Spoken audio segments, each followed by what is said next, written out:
हाय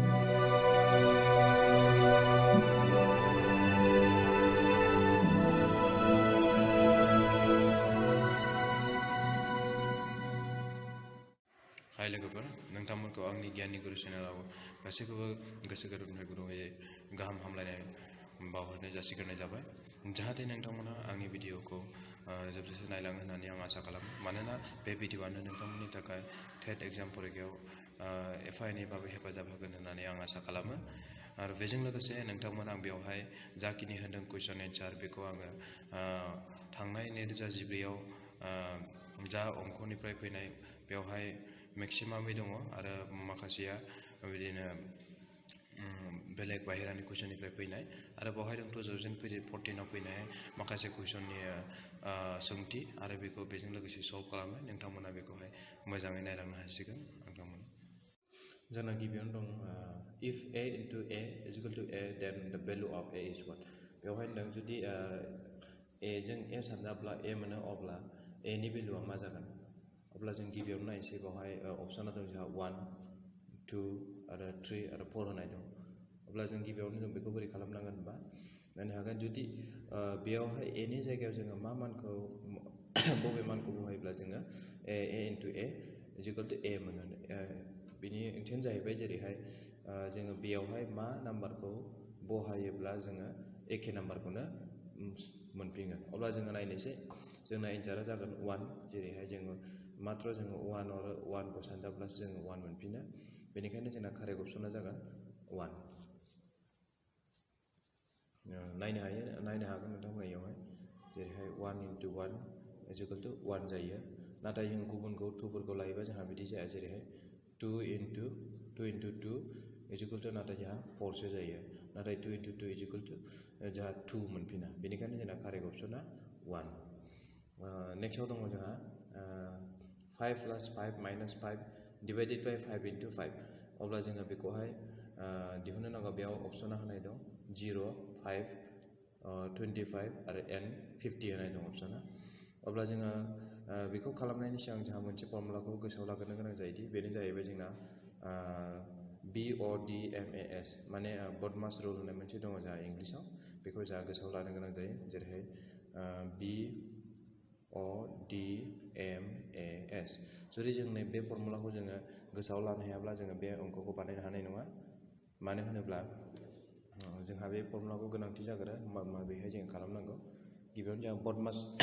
बदमासनि मिनिंआ जाबाय बी माने ब्रेकेट अ माने अफ थारमाने ब्रेकेट थायोब्ला जों ब्रेकेटखौ गिबियावनो बोखारग्रोनांगौ नाथाय जोंहा बेयाव ब्रेकेट गैया अब्ला बिनि उनाव मा दं डी माने डिवाइड माने राननाय एम माने माल्टिप्लाइ माने सानजाबनाय एम माने एडिशन माने दाजाबनाय एस माने साबस्ट्रेक्शन माने दानख'नाय अब्ला जों गिबियावनो जों माखौ नायग्रोनांगोन ब्रेकेट नाथाय जोङो ब्रेकेट गैया बेनिखायनो जों बे BO खौ एंगारनोसै दायो दङ डी माने डिवाइड जोंहा डी दङ गिबियावनो जोंहा डी दङ बेवहाय नायनो हागोन डिवाइड दङ या 5 into 5 आ 5 जों डिवाइड जादों अब्ला जों गिबियाव बेखौनो बानायगोन अब्ला जोङो नैबे साइडआव बानायनोसै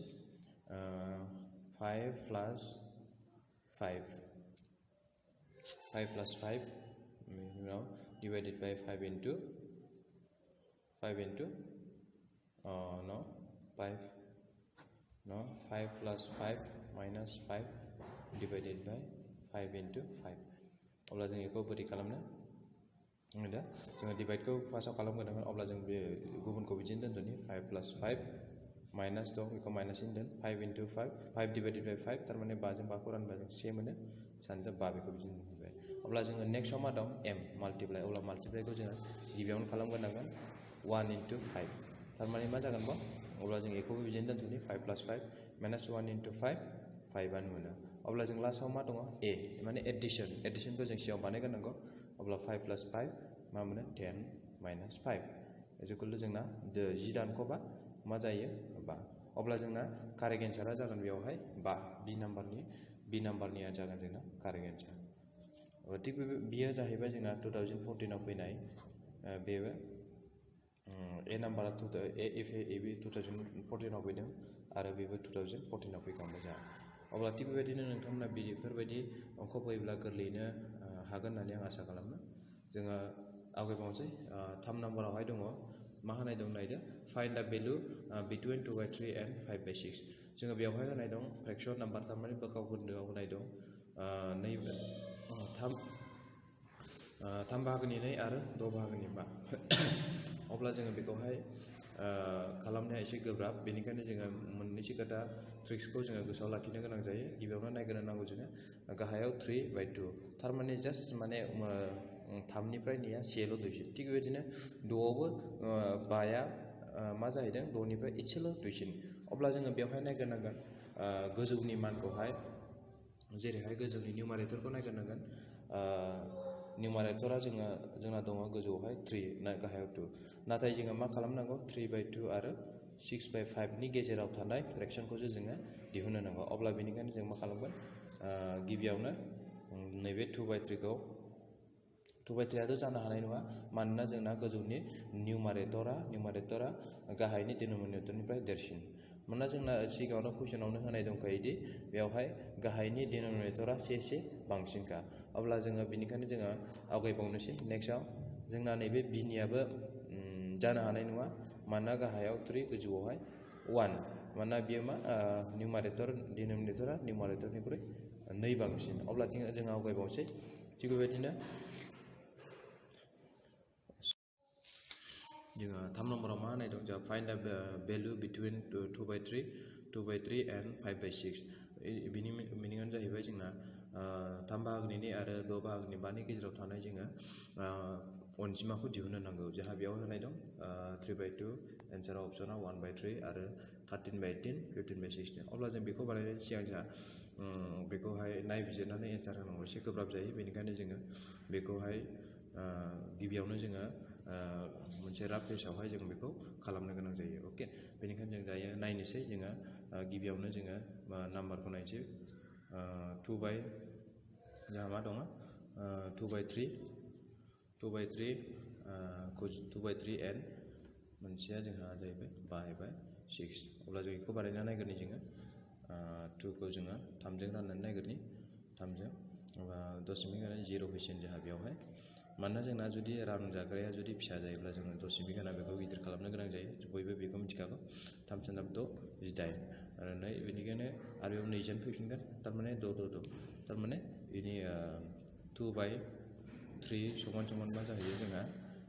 0.666 ... आरो नेक्स्टआव जाहैबाय जोंहा गुबुन मोनसेखौ खालामनोसै 5खौ जोङो 6जों राननानै नायग्रोनोसै थिग बेबायदिनो सेम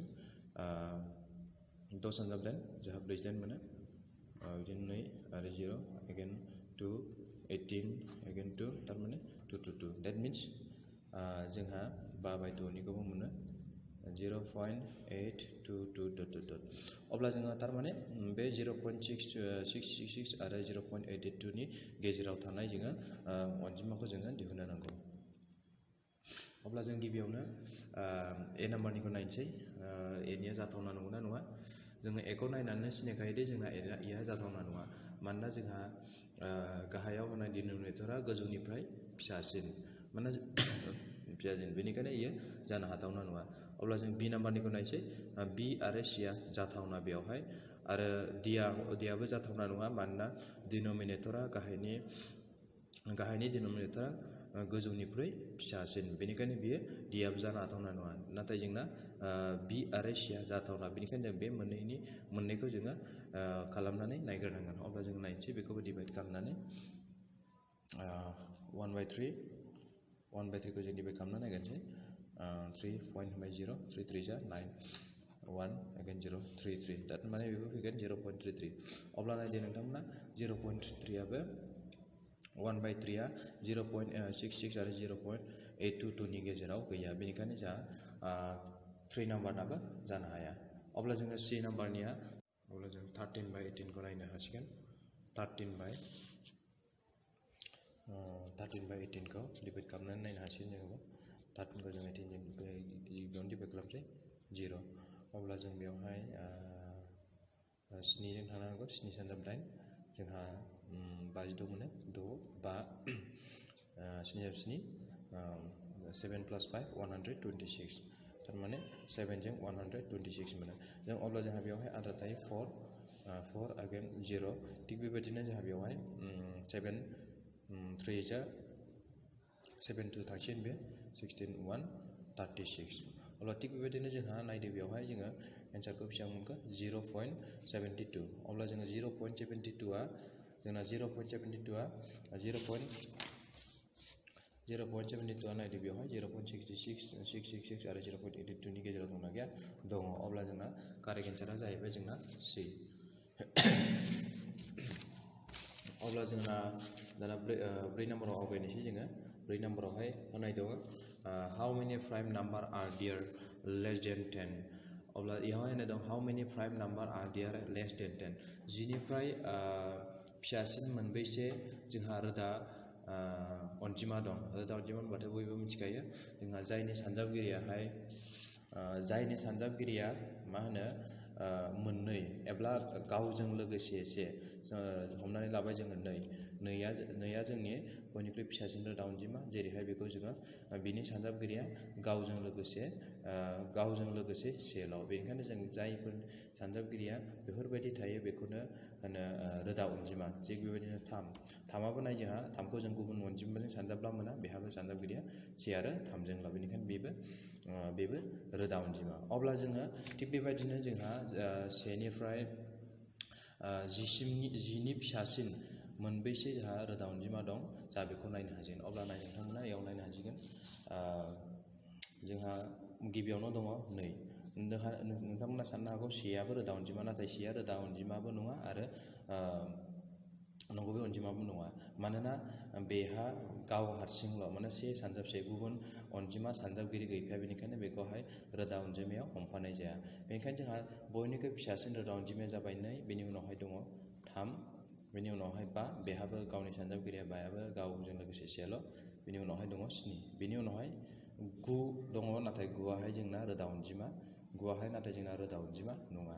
मानोना 9खौ जोङो सेजों सानजाबाबो मोनो से सानजाब 9 9बो मोनो जेरैहाय 3 सानजाब 3बो 9 मोनो 9 सानजाब 1 9 बेवहाय नाय बेना गावनि सानजाबगिरिया जाबाय 2निख्रुइ बांसिन बेनिखायनो बियो रोदा अनजिमा जानो हाया जायनि सानजाबगिरिया 2निख्रुइ बांसिन जायो एबा मोननै सानजाबगिरिनिफ्राय बांसिन जायोब्ला जों बेखौ रोदा अनजिमा बुंनो हाया थिग बेनिखायनो जोंहा 10निख्रुइ फिसासिन रोदा अनजिमाया जाहैबाय 1 2 3 4 थारमाने बेसेबां दं गासै 4 अब्ला जोंना एन्सारा जागोन C नाम्बारा 4 नाम्बारा सरि नोंथांमोन कुइसन नाम्बार 4खौ आङो स्किप खालामनाय जादों जेबो नङा नायफिननो हासिगोन कुइसन नाम्बार 4निखौ नायफिनदो नोंथांमोना हुइच इज द correct answer for the given number बेवहाय होनाय 4 अपसन दं बेनिफ्राय अबेयो कारेक्ट जोंहा बेखौहाय सायख'नो गोनां जायो जोंहा गिबियाव दङ मोजाङै नोजोर होनानै नायनांगोन नोंथांमोना 24.60 24.06 बिसोर मोननैनि गेजेराव इकुवेल नंगौना नङा नोंथांमोना बेवहाय नायनो हागोन 24.60 बेयावबो दङ 24.06 बिसोर मोननैजों जोंहा मालाबाबो इकुवेल जानो हाया मानोना बे दशमिकनि उनाव बेहा 60 दं नाथाय बे दशमिकनि उनाव 06 बेनिखायनो ए नाम्बारा जोंना जानो हाया बेबायदिनो बि नाम्बाराव दङ 2.460 24 नाथाय बेहा 2नि उनावनो डेसिमेल पइन्ट दङ नाथाय बेवहाय 24नि उनावसो डेसिमेल पइन्ट दं बेनिखायनो बि नाम्बाराबो जानो हाया थिग बेबायदिनो सि नाम्बाराव होनाय दङ जोंहा 24.6 24.600 थारमाने नैबेयो जोंना एन्सारा कारेक्ट जोंना कारेक्ट एन्सारा जाबाय सि नाम्बारा माबोरै होनोबा नाय नोंथांमोन 24.6 पइन्टनि 6नि उनावहाय बेवहाय जेसेबांखिनि 0 होफादेरनो हायो नाथाय जोङो 6नि सिगाङाव 0 होफानो हाया थिग बेबायदिनो बेयावबो नायनो हागोन नोंथाङा 24.6 0आथ' मा जोंना होआबाबो सेमखा बेनिखायनो जोंना कारेक्ट एन्सारा जागोन सि थिग बेबायदिनो नाय दिनिया जानो हागौ नामा नंगौ नोंथांमोना नाथाय दिनाबो जानो हाया मानोना 246नि उनावसो पइन्ट दं नाथाय बेहा 24.4नि उनावसो 24.60 बेनिखायनो बेबो जानो हाया जोंना कारेक्ट एन्सारा जाबाय सि अब्ला नैबे अंकआ जोंना 4 नाम्बारनिया 2014आव फैदोंमोन नोंथांमोन गोसोआव लाखि जोंना 4 नाम्बारनिया दायो जोङो 6 नाम्बाराव गायनोसै वेर इज द प्लेस भेलु अफ 5 इन 2 3 5 6 1 थारमाने बेवहाय गाहायाव होनाय नैबे 2 23,500 दसेयाव 5नि जायगाया बबेयावहाय होनदों अब्ला जोंना बेवहाय जोङो कुइसनावनो मोजाङै नायनो हागोन जोंहा बानि जायगाखौ नाय बाया जोंहा मोनसेल' दङ बेवहाय नैजिथाम रोजा 500 होनब्ला जोङो 50नि जायगाखौ जोङो नायदो बबेयावहाय दं 1 10 100 थारमाने मायावहाय 500आव मायावहाय जोंना बानि जायगाया 500आव दङ अब्ला जोंना एन्सारा जागोन C नोंथांबा 500नि जायगा जोंना 5नि जायगाया जाबाय 500आव अब्ला जोंहा दायो 7निखौ नायनोसै 7 कुइसनाव if the number 325 star 6 is exactly divisible by 3 the number which come at the place of star is जोंहा बहुत इम्पोर्टेन्ट अब्ला जोंहा बेखौ सोलोंनायनि सिगां मोननैसो जोंहा फर्मुला गोसोआव लाखिनो गोनां जायो जाबाय 3नि डिविजिबलखौ थारमाने 3नि रानजाग्रा थारमाने 3 जों बबे नाम्बाराहाय ग्रुप रानजायो अब्ला जों बेखौहाय नागिरनो नांगौ अब्ला जों नैबे साइडआव बानायनानै नायसै जोंहा 3 2 5 स्टार बेनिफ्राय 6 अब्ला जोङो बेवहाय मा खालामनांगौ जोंहा 3नि डिविजिबलखौ 3नि रानजाग्राखौ 3 डिविजिबल थारमाने 3जों बबे मोनसे अनजिमाया ग्रुप रानजायो अब्ला जों बेखौ दिहुननायनि सिगां जोङो मा फर्मुला गोसोआव लानांगौ जोंना 3नि रानजाग्राखौ मोनथिनो थाखाय जोङो बेयावहाय होनाय बेसेबांखिनि नाम्बार दङ बेखौ गासिखौबो प्लास खालामनानै जुदि जोङो बे प्लास खालामनाय अनजिमाया 3जों थाङो अब्ला बेवहाय होनाय नाम्बाराबो 3जों रानजायो होननानै जों मिथिनो मोनो अब्ला जोङो प्लास खालामनानै नायनोसै 3 दाजाब 2 5 5 दाजाब 5 10 10 दाजाब 6 16 जोंहा बेसेबां मोनो 16 मोनो अब्ला नायदो जोंहा 16आ 3जों रानजाया बेनिखायनो जोंहा बेवहाय होनाय कुइसनखौ नायसै बेवहाय बेसेबां होनाय दङ 4 2 3 1 अब्ला जोङो 6 जोंहाय बेयाव नायफिनदो 16 जोंहाय जोङो मा अनजिमाखौ होयोब्ला जोङो 3जों रानजागोन अब्ला जोङो बेवहाय नायफिन 4 होयोबा जागोन ना जाया 4 दङ जोंना 4 2 3 1 बेसेबां होनाय दंमोन जोंना 4 2 3 1 अब्ला नायदो बेवहाय 4 होयोबाथ' जोंहा जाया मानोना 20 जाहैयो 20आ 3जों मालाबाबो रानजाया 2 होयोब्ला जोङो बेसेबां मोनो 18 18आ जोंना 3जों रानजायो बेसेबां जागोन एन्सारा होमब्ला जोंना 2 बेसेबां जुदि जोङो 2 दाजाब देरोब्ला बेजों 18 मोनो अब्ला 18आ जोंना 3जों रानजायो अब्ला बे जुदि दाजाबनानै मोननाय अनजिमाया 3जों रानजायोब्ला जोंना नैबे होनाय नाम्बाराबो मा होनो 3जों रानजायो अब्ला जोंना स्टार सिन होनायाव एन्सारा जागोन जोंना 2 अब्ला जोंना कारेक्ट अप्सन एन्सारा जागोन अब्ला थिग बेबायदिनो 8 नाम्बारखौ नाय व्हिच अफ द फलोइंग स्टेटमेन्ट इज कारेक्ट गाहायाव होनाय माने अबे जोंना बिबुंथिया सैथो नायदो 0 इज एन अड नाम्बार जोंथ' मिथिखायो 0आ मालाबाबो बेजरा अनजिमा नङा 0 इज एन इभेन नाम्बार जरा अनजिमाबो नङा आरो थिग बेबायदिनो 0 इज ए प्राइम नाम्बार बियो रोदा अनजिमाबो नङा अब्ला जोंना एन्सारा लास्टनिया जागोन नोंथांमोन 0 इज नाइदार अड नेभार नट इभेन नाम्बार 0आ जोंना बेजराबो नङा आरो जरा अनजिमाबो नङा अब्ला एसेबांनो जायो जोंना आरो दंबावो कुइसन मोननैसो जोंहा हाउ मेनि triangle R their in the given figure अब्ला जोंहा बेबायदि होयोब्ला एग्जामाव बे जोंना 2014आव फैदों नोंथांमोन अब्ला बेखौ मोजाङै नोंथांमोना नायनो नांगोन बेवहाय खैथा गासैहाय ट्रायंगल दङ बेवहाय गासै जोंना मोजाङै सानना नायोब्ला जोङो 14था मोनगोन नोंथांमोन एन्सारा जागोन जोंना 14 जुदि आंनाबो साननाया गोरोन्थिबो जाबाय बायनो हागौ नोंथांमोना बेखौ साननानै थिक खालामनो हागोन अब्ला जोंना 10 नाम्बाराव दङ ए नट थारमाने एनि पावारा 0 ए डिग्री ए पावार 0 अब्ला जों मिथिखागौदि ए पावार 0नि फर्मुलाया जेब्लायबो मिथिखा 0 जाया मालाबाबो नोंथांमोन एन्सारा होनाय दङ जोंहा 1 बे फर्मुलाखौ जेब्लायबो गोसोआव लाखि ए पावार 0 जितना जोंना नोंथांमोन बेवहाय जुदि 100 पावार 0 जायोब्ला बेनि एन्सारा 1आनो जागोन जेसेबांखि गिदिर नाम्बारानो जाया मानो 1आनो जागोन अब्ला जोंना नेक्स्टआव नायसै 11 50% इज इकुवेल टु जोंना 50%नि इकुवेल बेसेबां जायो जोंना 0.5 अब्ला जोंनाबो नायनो हागोन बेखौ राननानै नायदो बेयावहाय जोंना 50% माने जोंना 100आव 50% अब्ला जोंना 0 0 थांबाय बासानजाब 1 बा थाङो बासानजाब 2 जे अब्ला 1 बाहागोनि नेखौ जोङो जुदि 2 जों 1खौ रानोबा जोङो 0.5 मोनो अब्ला एन्सारा जोंना C अब्ला जों 2 नाम्बाराव नाय 12 नाम्बाराव 1 इयारनि समान मा जायो जोंहा 2 फिट 1 फिट 100 फिट 3 फिट अब्ला नोंथांमोना बेखौ जोबोर गोसोआव लानो गोनां जागोन। बे फर्मुला दंखायो जोंहा 1 इयारनि समान मा जायो 3 फिट। जों मिथिगौ दि 1 फिटनि समान जोंहा मा जायो 12 इन्सि। थिग बेबायदिनो जोंहा बेयाव 12 इन्सि जोंहा मोनथाम 36 इन्सिजों जोंहा मा जायो 1 इयार जायो। बेखौ नोंथांमोना गोसोआव लानांगोन। नेक्स्ट 30 नाम्बाराव 2/8 + 4 1/8 + 3 3/8 थारमाने बेवहाय फ्रेक्सनखौ जोङो मिक्स फ्रेक्सनखौ जोङो मा होनो मा खालामनांगौ बेखौ जोंहा दाजाबनांगौ। अब्ला नोंथांमोना बेनि सर्ट फर्मुलाखौथ' जाय मिथियो बेथ' गाहाम जाबाय आरो जाय मिथिया नोंथांमोना नायनानै लादो। अब्ला आं सेराव बानायबाय जेरै नायनो हागोन। जाय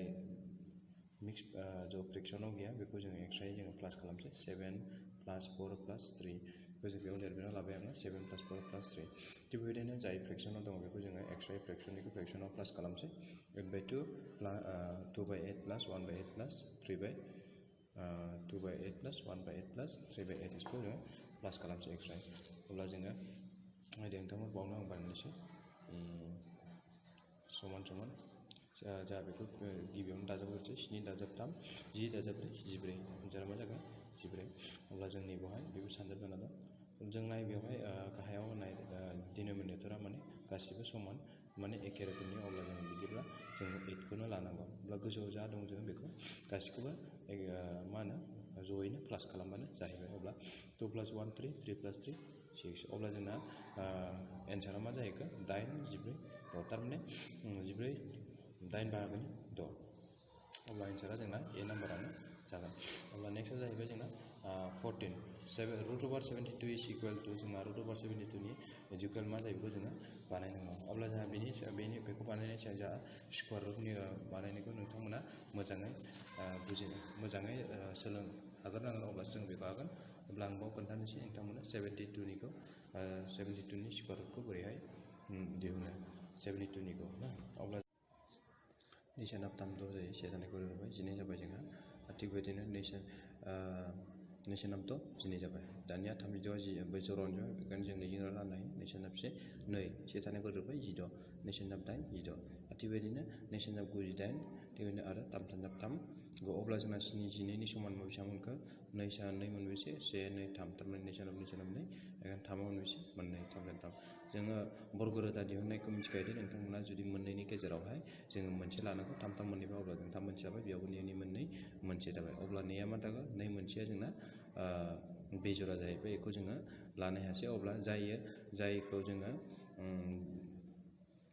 मोननैनि गेजेराव लाबोनो हायाखै अब्ला बेखौ जोङो √नि सिङाव दोननो गोनां जायो। अब्ला जोंना एन्सारा जागोन 6√2। अब्ला जोंहा बेयाव नायफिननो हासिगोन। एन्सारा जोंना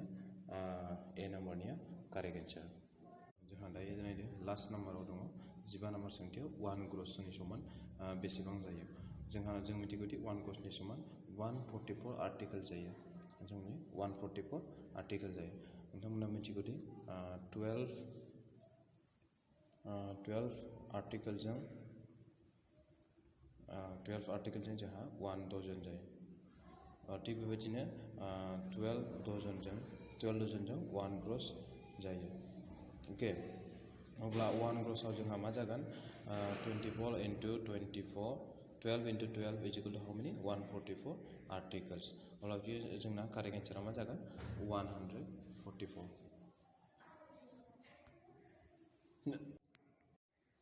अब्ला नोंथांमोना आंनि भिडिअखौ नायनानै मोजां मोनोब्ला आरो जुदि नायनानै नोंथांमोना बेखौहाय एसे गावखौनो इम्प्रुभ मोननाय बायदि मोनदोंब्ला नोंथांमोना अननानै आंनि चेनेलखौ साबस्क्राइब खालामनानै होदो आरो बेजों लोगोसे लाइक खालामना होदो कमेन्ट खालामना होदो जाहाथे आं नोंथांमोननि इयुनाव नोंथांमोननि थाखाय बिदिनो गोदान भिडिअ आपल'ड खालामनानै नोंथांमोननिसिम दैथायहरनो हायो। अब्ला आं बेखौनो आसा खालामो। नोंथांमोन गोजोननाय थाबाय।